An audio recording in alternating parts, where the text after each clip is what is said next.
అందరికీ నమస్కారం. రాష్ట్రంలో గత 5 ఏళ్లుగా వైకాపా పాలన జగన్మోహన్ రెడ్డి ముఖ్యమంత్రి అయిన తర్వాతను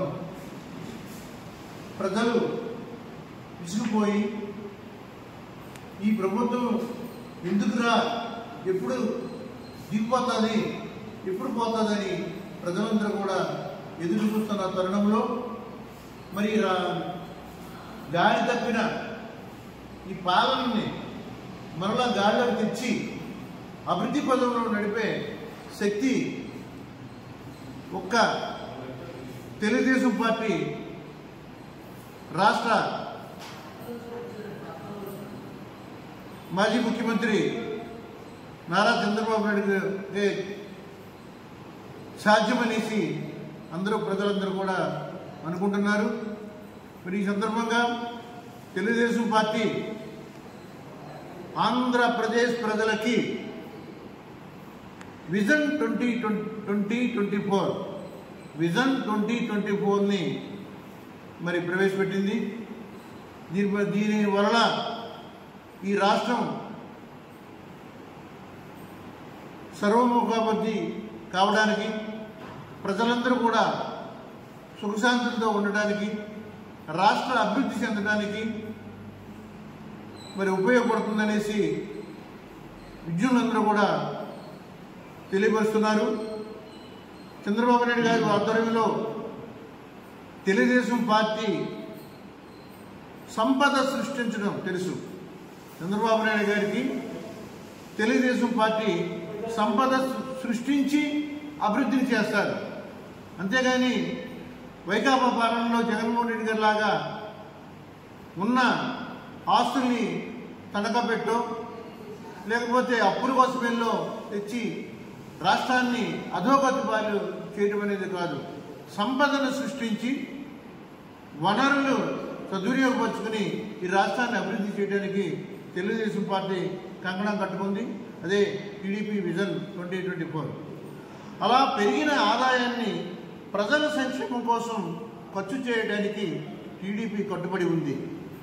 సంక్షేమ పథకాలకు టీడీపీ పెట్టింది పేరు. అసలు సంక్షేమ పథకాలు పెట్టిందే అన్న కీర్తిశేషులు నందమూరి తారక రామారావు గారు సంక్షేమ పథకాలు ప్రవేశపెట్టింది ఆయన. పేదవాళ్ళకి గృహవసతి అయితేనేమి, సిమెంట్ రోడ్లు అయితేనేమి, మరి పింఛను, సామాజిక పింఛన్ల కార్యక్రమం ఇవన్నీ కూడా పెట్టింది ఆనాడు నందమూరి తారక రామారావు గారు తెలుగుదేశం పార్టీ. అందుకే సంక్షేమ పథకాలకి పెట్టింది పేరు టీడీపీ. దానికి బ్రాండ్ అంబాసిడర్ అన్న ఎన్టీ రామారావు గారు. టీడీపీ అధికారంలోకి వచ్చిన తర్వాత 20 లక్షల ఉపాధి అవకాశాలు కల్పించాలనేసి మరి మేనిఫెస్టోలో సూపర్ 6లో చంద్రబాబు నాయుడు గారు తెలియపరిచారు. ప్రతి సంవత్సరం 4 లక్షల మంది నిరుద్యోగ యువతకి ఉపాధి కల్పించడం, అంతవరకు ప్రతి నిరుద్యోగికి నెలకు 3,000 రూపాయలు నిరుద్యోగ వృత్తి ఇవ్వగలం కింద అందించడం కూడా ఈ సూపర్ 6లో ఉన్నదని తెలియపరుస్తున్నాం. అదేవిధంగా యువతకి మెగా డిఎస్సి జాబ్ క్యాలెండర్ విడుదల చేస్తారు. తెలుగుదేశం పార్టీ అధికారంలో ఉన్నప్పుడు మెగా డిఎస్సి ద్వారా ఎంతోమంది నిరుద్యోగ ఉపాధ్యాయులకు ఉద్యోగం కల్పించారు. ఆ తర్వాత ఒక్క డిఎస్సి కూడా నిర్వహించలేదు. ప్రభుత్వం దిగిపోయే ముందు డిఎస్సిని ప్రకటించారు కంటిన్యూగా, అది కూడా అమలులోకి రాలేదు. మరి తెలుగుదేశం పార్టీ వచ్చిన వెంటనే మెగా డిఎస్సి నిర్వహించి ప్రతి సంవత్సరం జాబ్ క్యాలెండర్ కూడా విడుదల చేస్తామనేసి కూడా ఈ విజన్ 2024లో తెలియపరుస్తున్నారు. అలాగే స్కూల్కు వెళ్ళే ప్రతి విద్యార్థికి ఏడాదికి 15,000 రూపాయలు, అలాగే రైతులకి ఏడాదికి 20,000 రూపాయలు ఆర్థిక సాయం, అలాగే ప్రతి ఇంటికి ఉచితంగా ఏడాదికి 3 గ్యాస్ సిలిండర్లు, అలాగే ప్రతి స్త్రీకి నెలకు 1500 రూపాయలు భృతి, మహిళలకు జిల్లాలో ఎక్కడికి వెళ్ళినా ఉచిత బస్సు ప్రయాణం, ఇవన్నీ కూడా సూపర్ 6లో తెలియపరిచారు.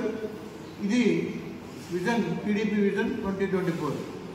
అలాగే వృద్ధులు, వితంతువులకు ప్రతి నెల 1వ తేదీన ఇంటి వద్దకే, ప్రతి నెల 1వ తేదీన ఆ లబ్ధిదారులు ఇంటి వద్దకే 4000 రూపాయలు. జగన్మోహన్ రెడ్డి గారి లాగా సంవత్సరానికి 250 రూపాయలు అలాగా ఇచ్చుకుంటూ ఇవ్వడం కాదు, ఒక్కసారే 4000 రూపాయలు పెంచి అది ఏప్రిల్ మే నెలలు కూడా పాత బకాయిలు కూడా పింఛన్లు కూడా అన్నీ కూడా 4000 రూపాయలు చొప్పున పంపిణీ చేయడానికి ఈ కార్యక్రమం ప్రవేశపెట్టారు. అందరికీ నమస్కారం. తెలుగుదేశం పార్టీ విజన్ 24లో తెలుగుదేశం పార్టీ అధికారంలో వస్తే ఈ రాష్ట్రానికి ఏ కార్యక్రమాలు చేస్తామో, మేము చేయగలమో చేసి నిరూపిస్తామని ఘంటాపథంగా ప్రకటించడం జరిగింది. చంద్రబాబు నాయుడు గారు తన ఎన్నికల ఫార్మాలో, మేనిఫెస్టోలో కొన్ని ముఖ్యమైనటువంటి ఆంధ్ర రాష్ట్ర ప్రజలకు, మహిళలకు, విద్యార్థులకు, యువతకు, రైతు సోదరులకు అందరికీ ఉపయోగపడే అత్యవసర పరిస్థితుల్లో అధిగమించగలిగిన స్థితిని దాటించడానికి చంద్రబాబు నాయుడు సూపర్ 6 అనే ఫార్ములాను ప్రజలకందరికీ తెలియపరచడం జరిగింది. ఈ రాష్ట్రంలో ప్రజలందరికీ తెలుసు, తెలుగుదేశం పార్టీ వచ్చాకే సంక్షేమ కార్యక్రమాలకి బీజం పడింది. పూజ్య ఎన్టీ రామారావు గారు ప్రవేశపెట్టిన సంక్షేమ కార్యక్రమాలతో ప్రారంభించి చంద్రబాబు నాయుడు వరకు ప్రజల అభివృద్ధి, ప్రజా సంక్షేమ కార్యక్రమాలు, రాష్ట్రం అభివృద్ధి పరచడం ముఖ్య ఉద్దేశంగా పరిపాలన సాగుతుండేది. మరి దురదృష్టవశాత్తు జగన్మోహన్ రెడ్డి మాటలు నమ్మి ఒక్క ఛాన్స్ ఇచ్చి ఈ రాష్ట్రాన్ని 20 సంవత్సరాల్లో వెనక్కి జరిపించడం జరిగింది. ఇప్పటికైనా ఆంధ్ర ప్రజలు గుర్తిరగాలి. ఈ రాష్ట్రాన్ని, ఈ ప్రజల యొక్క భవిష్యత్తుని, భావి భారత పౌరుల యొక్క భవిష్యత్తును తీర్చిదిద్దగల కెపాసిటీ ఒక్క చంద్రబాబు నాయుడుగా ఉంది. కాబట్టి మీరందరూ విజ్ఞతతో ఆలోచించి ఎన్డీఏ అభ్యర్థులందరితో అత్యధికమైన మెజార్టీతో గెలిపించి ఈ రాష్ట్రాన్ని పురోభివృద్ధి గావించడానికి మీ వంతు సహకారం అందించాలి. లేదంటే మన భావి జీవితం పూర్తిగా అంధకారంలో అట్టవేయబడుతుంది. కాబట్టి ప్రజలందరూ అప్రమత్తతో ఉండి వాళ్ళు పంచే డబ్బుకు కానీ, వాళ్ళు పంచే మందు సీసాలకు కానీ, వాళ్ళు ఇచ్చే గంజాయికి కానీ ఇవన్నింటినీ కూడా దూరంగా ఉండి చైతన్యవంతమైనటువంటి ఓటర్స్గా మారి ఈ రాష్ట్రాన్ని బాగు చేసుకున్నటువంటి పరిస్థితి మనపై ఆధారపడి ఉంది. కాబట్టి ప్రతి ఒక్క ప్రజానీకానికి ఈ జిల్లాలో తెలుగుదేశం పార్టీ అభ్యర్థులకు, తెలుగుదేశం పార్టీ బలపరిచే అభ్యర్థులకు అత్యధికమైన మెజార్టీ ఇచ్చి గెలిపించవలసిందిగా హృదయపూర్వకంగా కోరుకుంటున్నాం. పింఛన్లు ఏప్రిల్ నుంచి పరిశీలించి జూన్లో పెన్షన్లన్నీ కూడా జూన్ నెలలో అందజేస్తారని తెలియపరుస్తున్నాం. ఇక పింఛన్ విషయంలో వైఎస్ఆర్సీపీ శివరాజ్ గ్యాప్ చేస్తుంది. 1వ తేదీకి పింఛన్లు ఇవ్వడానికి నిధులు లేక సకాలంలో డబ్బులు బ్యాంకుకి జమ చేయకుండా జాప్యం చేసి ఆ జాప్యాన్ని తెలుగుదేశం పార్టీ మీద రుద్దడానికి ఈ వైకాపా శివరాజకీయాలు చేస్తుంది. తెలుగుదేశం పార్టీ కంప్లైంట్ ఇచ్చింది, మరి వాలంటీర్ల చేత పంపిణీ చేయొద్దన్నారు. అందుకే మేము ఇంటింటికి వచ్చి పంపిణీ చేయలేకపోతున్నాము అనేసి దుష్ప్రచారం చేస్తుంది వైకాపా. నిజమేంటి? తెలుగుదేశం పార్టీ కోరుకున్నది ఏంటంటే వాలంటీర్లు లబ్ధిదారు దగ్గరికి వెళ్ళి వాళ్ళు ప్రలోభపరుస్తున్నారు. కాబట్టి ఏప్రిల్ మే నెలలో ఈ 2 నెలలు వాలంటీర్ల చేత పంపిణీ చేయకుండా సచివాలయ సిబ్బంది చేత ఇంటికే వెళ్ళి పంపిణీ చేయమని తెలుగుదేశం పార్టీ కోరితే దాన్ని వక్రీకరించి తెలుగుదేశం పార్టీ వల్లే ఈ జాప్యం జరిగింది, తెలుగుదేశం పార్టీ వల్లే లబ్ధిదారులందరినీ కూడా కార్యాలయానికి తెచ్చి ఇస్తున్నాము, అందువల్ల కొంతమంది చనిపోయారు అని ఇటువంటి అభండాలు వేసి ఈ వైకాపా ప్రభుత్వం శవరాజకీయాలు చేస్తుంది. చాలా దురదృష్టకరం. ఇదంతా కూడా ప్రజలందరూ కూడా గమనిస్తున్నారు. అదేవిధంగా అమరావతి విషయంలో కూడా 29,000 మంది రైతులు భూములు ఇచ్చారు. 29,000 మంది రైతులు భూమి ఇచ్చారు. 35,000 ఎకరాల భూమి ఇచ్చారు. అటువంటి రైతులు కూడా ఈ జగన్మోహన్ రెడ్డి ప్రభుత్వం దగా చేసింది. అమరావతి కట్టలేదు, ఆ రైతుకి ఇచ్చిన వాగ్దానం నెరవేర్చలేదు, అమరావతి భూములు ఇచ్చిన రైతులకి చేసిన అగ్రిమెంటు ప్రకారంగా పూర్తి చేయలేదు. అన్ని విధాలుగా రైతులకి నష్టపరుస్తూ అమరావతి రాజధాని కట్టకుండా సర్వనాశనం చేసిన ఘనత ఈ జగన్మోహన్ రెడ్డికే చెందుతుందనేసి ఈ సందర్భంగా తెలియపరుస్తున్నాను. మరి అమరావతి అభివృద్ధి ప్రణాళికబద్ధంగా జరిగి ఉంటే ప్రభుత్వం 10,000 ఎకరాల భూమిని సేకరించి రాష్ట్రానికి గణనీయమైన ఆదాయాన్ని పొంది ఉండేది. మరి ఆదాయం కూడా ఈనాడు అమరావతి పట్టణం నిర్మాణం పూర్తి కాకపోవడం వల్ల అది కూడా కోల్పోయాం. జగన్ రెడ్డి అధికారంలో వచ్చి అమరావతిని సర్వనాశనం చేశారు. తెలుగుదేశం పార్టీ ఉద్యోగాల్లో, కాలేజీల్లో మహిళలకు 33% రిజర్వేషన్ అమలు చేసింది. తెలుగుదేశం పార్టీ తీసుకున్న నిర్ణయంతో ఆర్టీసీలో మహిళలకు కండక్టర్గా అవకాశం కల్పించింది. ఒక ట్రాక్టర్ ఇసుక ధర ఇప్పుడు వైసీపీ హయాంలో 5,000 రూపాయలుగా మారింది.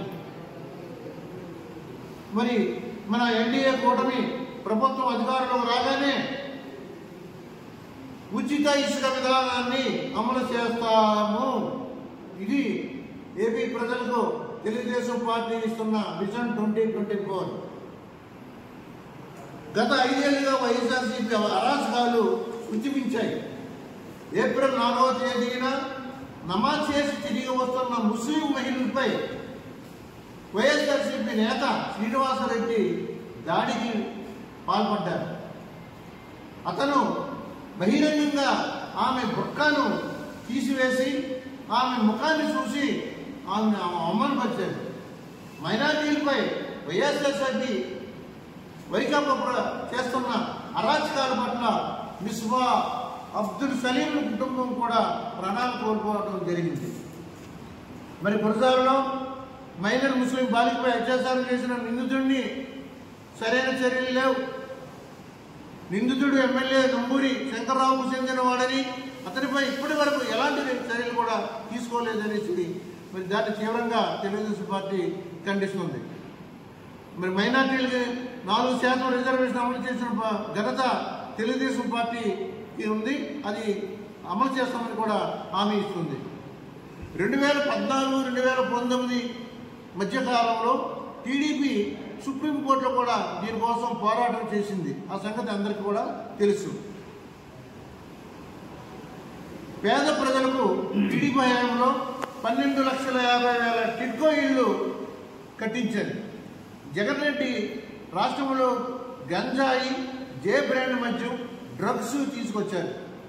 ప్రతి కిరాణా షాపులో కూడా గంజాయి దొరుకుతుంది. వైఎస్ఆర్సీపీ నాయకులు అమ్ముతున్నారు.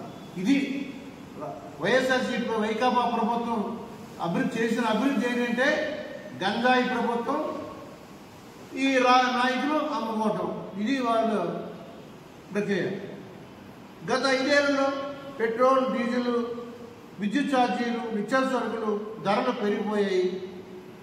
మరి రక్షిత మంచినీటి పథకం కింద ప్రతి ఇంటికి తాగునీరు తెలుగుదేశం పార్టీ హయాంలో తాగునీరు అందిస్తే అది వైకాపా ప్రభుత్వం వచ్చిన తర్వాత జగన్ రెడ్డి దాన్ని మూలనే పడేశారు. మరి అధికారులకు వచ్చిన తర్వాత మంచినీళ్ళు ఇవ్వలేదు. కానీ అధికారులకు వచ్చిన వెంటనే చీప్ లిక్కర్ని మాత్రం మరి విచ్చలవిడిగా అమ్మించారు. అధికారంలోకి వచ్చిన వెంటనే చీప్ లిక్కర్ని నిషేధిస్తామన్నారు. కానీ జగన్ ఏ బ్రాండ్ లిక్కర్నే, చీప్ లిక్కర్నే ఇప్పుడు ప్రతి చోట కూడా, ప్రతి యాంగిల్లో కూడా ఇది విరివిగా జరుగుతుంది.